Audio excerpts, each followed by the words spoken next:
সুৰক্ষিত নহয় গতিকে যাতে আমাৰ কৰ্মচাৰীসকলৰ ভৱিষ্যত সুৰক্ষিত কৰে আমাৰ কৰ্মচাৰীসকলৰ যিসমূহ প্ৰাপ্য আছিল আজিলৈকে 15-20 বছৰ হৈ গ'ল বহু সংখ্যক কৰ্মচাৰী তেওঁলোকে আজিলৈকে নিজৰ প্ৰমোশ্যন যিখিনি পাব লগা আছিলে সেইখিনি ঘূৰাই তেওঁলোকে পোৱা নাই আমাৰ ঊৰ্ধ্বতম কৰ্তৃপক্ষই যি NPS আমাৰ আছিলে যিটো আমাৰ প্ৰাপ্য যি এপইণ্টমেণ্ট লেটাৰত আমাৰ লিখি থোৱা আছিলে সেই এপইণ্টমেণ্ট অৰ্ডাৰৰ যিখিনি নীতি আছিলে সেই নীতিখিনি উলংঘা কৰি আমাৰ NPS হঠকাৰী এটা সিদ্ধান্ত যিটো ল'লে NPSখিনি উঠাই দিয়াৰ ক্ষেত্ৰত তাৰ বিৰোধিতাৰে আমি 23টা কৃষি বিজ্ঞান কেন্দ্ৰৰ সমূহ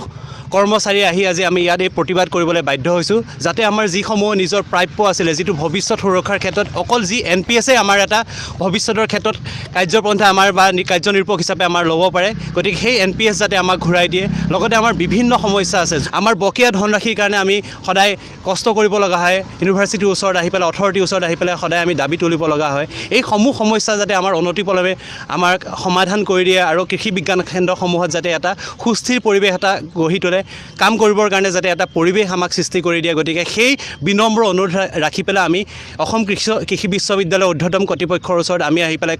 কৰজোৰে অনুৰোধ জনাইছোঁ যাতে তেওঁলোকে আমাৰ দাবীসমূহ মানি লয় আৰু এই দাবীসমূহ যদি তেওঁলোকে মানি নলয় কিন্তু আমাৰ কৰ্মচাৰীসকল বহি নাথাকিব তেওঁলোকে বিভিন্ন কাৰ্যপন্থা হাতত ল'বৰ কাৰণে চিন্তা কৰিছে আৰু ভৱিষ্যতেও যেতিয়ালৈকে আমাৰ প্ৰাপ্যসমূহ ঘূৰাই নাপাওঁ আমি সম্পূৰ্ণ গণতান্ত্ৰিক পদ্ধতিৰে আমি নিজৰ দাবীসমূহ আমি আগলৈ আগবঢ়াই লৈ যাম যেতিয়ালৈকে তেওঁলোকে আমাৰ দাবীসমূহ সম্পূৰ্ণৰূপে পূৰণ নকৰে আৰু এইখিনি ক্ষেত্ৰত আমাৰ যথেষ্টখিনি ক্ষোভো আছে ক'ব লগা বহুত আছে বহুকেইজন কৰ্মচাৰী ইতিমধ্যে আমাৰ মাজৰ পৰা হেৰাই গ'ল কিন্তু তেওঁলোকৰ ক্ষেত্ৰতো আমি এতিয়ালৈকে একো এটা বস্তুৱে তেওঁলোকক ডেথ বেনিফিট সম্পৰ্কীয় একো সুবিধাই তেওঁলোকক বা আমি কৰি দিবৰ কাৰণে সক্ষম নহ'লোঁ গতিকে আমাৰ যেতিয়া দিন ৰাত আমি একেকাৰ কৰি কাম কৰি আছোঁ আমাৰ ভৱিষ্যত সুৰক্ষা ক'ত গতিকে আমাক ভৱিষ্যত সুৰক্ষা দিয়ক এই দাবীৰে আমি অসম কৃষি বিশ্ববিদ্যালয় আমাৰ যি এপইণ্টিং অথৰিটি আছে ICR আছে তেওঁলোক সকলোৰে ওচৰত আমি দাবী জনাইছোঁ যাতে